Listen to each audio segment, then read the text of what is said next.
to tell you one specific story, and in some ways I was luckily suspended for this game, but it was 2015, maybe 2016, and City beat my QPR team about 6-0 at the Etihad, and we got relegated off the back of that game, but I was actually suspended because I got sent off the week before.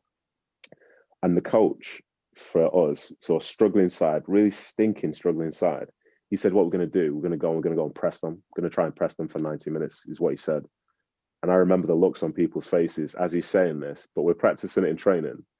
But this is a City team that hadn't lost a game at home all season, who were dismantling teams. But he said it, you step out on the field and you've got to respect your manager. You try and press. It was 6-0, could have been 10. And I'm thinking to myself, like,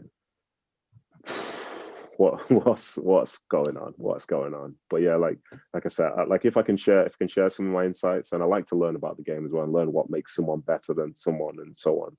But at the end of the day, like some of the best players I've ever seen are the ones who have incredible talent, have incredible understanding, and take on instruction incredibly well. And looking at the City team now, they're ticking every single box, which essentially means that if you play against them, you need luck as opposed to just you performing at your best to actually have an opportunity. You make me a promise, Nedum. When you are a Premier League manager, which surely will happen very, very soon. Not going to happen. You don't think so? No. I've got so I talk like this, and I do take an interest in it, but I'm also somebody who has no desire to go into coaching or management. So much so that I never bothered to take any coaching badges or anything. Because when I broke away from the game, I wanted to go to a more normal life. Because the football life, in terms of the schedule and so on, it's great and all that, but I love playing football. And in this moment, I'd rather be playing Power League than, say, playing in the Championship, because I want the fun back into it, but then I want the schedule to be able to see my family more and to not be traveling around more and all this stuff. And another thing about football, it's like, it's not...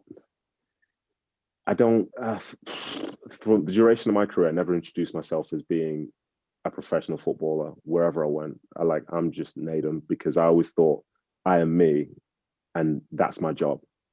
But for some people, I think their lives have been defined by their careers, and they always need that sort of moment or conversational starting point or whatever. It says, yeah, I am football, I am this, I am that. And as a consequence, they can't step away from it. But in the last 3-4 years of my career, the thing I enjoyed more than anything were my days off, because I could go on adventures with my family and go and see certain things, go and do certain things. Like, I love training and I love playing in games, but it's just at a different stage in my life. And I don't necessarily want to enter that life again, especially as a coach or a manager or whatever, where the hours are longer, the pay is less, the stress is greater, the control is less.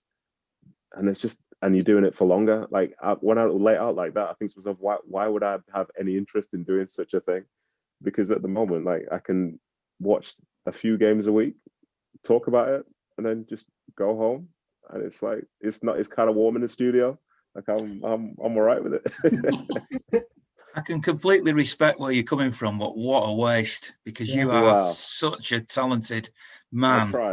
I'll try. I'll try and add value to something. Like, if at some point in the future I could maybe like do some mentoring, say at City or something like that, then I'd love to do something like that, which is a bit different. But in terms of the whole technical, like, performance, going out, playing games and all that side of it, like, I'm happy to be away from that, but I would like to, share my knowledge in whichever way I can. What I was going to say, which is now a mute point, is when you become a Premier League manager, still come on our podcast and talk to us, but you don't need to worry about that now. Yeah, I'm talking to you either way. It makes no difference. I could be like international manager. I'll still be coming on. Don't worry about that. So let me.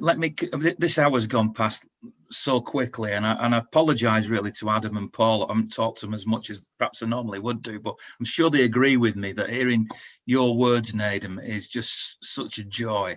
We need to get you back on the podcast again soon. Yeah, appreciate it. In terms of going forward, then, with your analytical brain, and obviously I will bring the other two in on this as well. It looks to me, and I know that all three of you, for different reasons, may well not want to say this, but I will say it. The league's over. City are going to win the league at a canter. They're going to win it at least by 10 clear points. It's very, very obvious to me. But there are still cup competitions. So Spurs League Cup final, one off, just beaten Spurs. You know, a reasonable chance they'll win that. Tough game at Everton in the quarterfinals of the FA Cup, but it's a one-off. It's a 90-minute game with the prospect of extra time and penalties. And then there's the Champions League, the Holy Grail. Is this, I've described in a couple of newspaper articles that I've written as that this team is perfect. But I did qualify it by saying, doesn't mean you can't lose games, even though you're perfect. Now, that's a complete contradiction, I realise, and you could probably say it more eloquently than me, Nedum, but that's how I feel, that it is absolute perfect football, but that still means you can lose. Is it possible that this season, City, the way that they're playing, can actually win all 4 major trophies? Or do you think that there is a way that other teams can beat this, what seems to be a perfect system? Who do you want to go first? You. You have to say, absolutely, they can win 4 trophies. They can. If they will, it's tough because of the fact that things are over just one game. I think it doesn't necessarily level the playing field, but it gives the other team a greater opportunity because you just have to get it right on one occasion. I think I fancy City over 2 legs against pretty much any team on the planet right now. But in a one-off game, you just don't know what's going to happen because City, for as much as they're playing great now and they're scoring goals and so on, there've been certain times on this run where teams have had an opportunity, and maybe it's different if City go behind. Maybe it's different if they maybe go behind and they've got a man sent off. Maybe somebody's injured. Maybe someone's struggling. You know, there's the same reason that we love watching City right now dominate people is sort of the antithesis of the fact that we also love the game because you never know what's going to happen. I don't think there's that sense of a guaranteed 4 trophies because they're playing so well right now. And I think that's ultimately why we watch, because you never know. You have a feeling, but you never know. It's the same reason why Leicester win a league. It's the same reason why, say, for years, people used to say, if you put a bet on like Barcelona, Real Madrid, City, United, blah, blah, blah, all at the same time, it never came in because they never all won on the same weekend. You know, it seems like it's predictable, but it's not. And City are confident. And they are the favourites essentially for every game between now and the end of the season. But so what? I think as time progresses, say if you're Spurs and you're in a cup final, you'll have to play better than you did in the league. You'll have to. You've got a point to prove and you've got an understanding of what they're doing right now. You know that, say the game on the weekend, what happens if Harry Kane's free kick goes in instead of hitting the post? Are they rejuvenated and they sit back in? Do City have the character to remain patient, similar in the way that they did to Cheltenham in the FA Cup? But then imagine that situation now, but with a team that's 3-4 times better than Cheltenham. You never know. So yeah, the way that they're playing, I would say, yeah, it's pretty much close to perfect because it's based around defense and attack.